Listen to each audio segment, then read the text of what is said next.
about a month away from the start of the school year, and many local districts have been releasing their reopening plans. One of them is WIDEFIELD District 3, which is offering parents 3 choices: in-person learning, distance learning, or a hybrid between the two.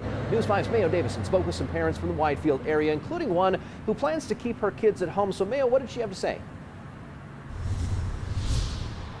Andy, this was a very hard decision for LEI-LANI BARELA, who has a freshman and senior in high school this year. Right before our interview, she heard news of a loved one's passing due to COVID-19, which she tells me was confirmation to keep her kids at home. This morning, we got the call from the doctors and she passed away.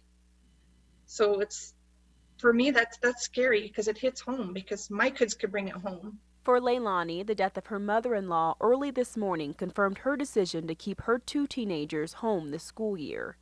With her and her son being immune compromised, they're opting for District 3's distance learning model, a decision that her kids didn't necessarily agree with at first. At first they were kind of upset about it because they want to be with their friends and they need that socialization, and it's been hard with them, staying home.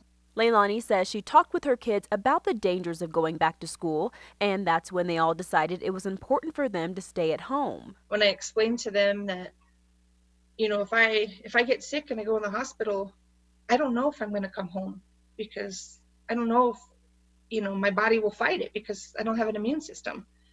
And that's scary, and that's not something I wanted to, pressure my kids or tell my kids, but it's reality. She thinks the district's reopening plan is vague and needs to be more specific. She says the in-person model is not a good option right now, especially with COVID-19 cases increasing. I think just opening the schools now and putting everybody at risk, especially, we're a couple weeks away from school opening, and already our cases are starting to go up. They're escalating, and I think distance learning would be a lot better. She says the district needs to explain more in detail how they're going to maintain social distancing and cleaning, especially between classes and lunchtime. And with the additional safety guidelines in place, she questions how likely kids will adhere to them. Who's going to enforce that they, wash their hands, that they are making sure that they're wearing their mask and not touching stuff? Who's going to constantly sanitize?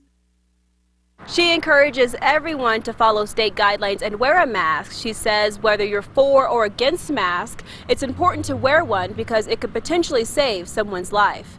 Always watching out for you, Colorado Springs. Mayo Davison, News 5.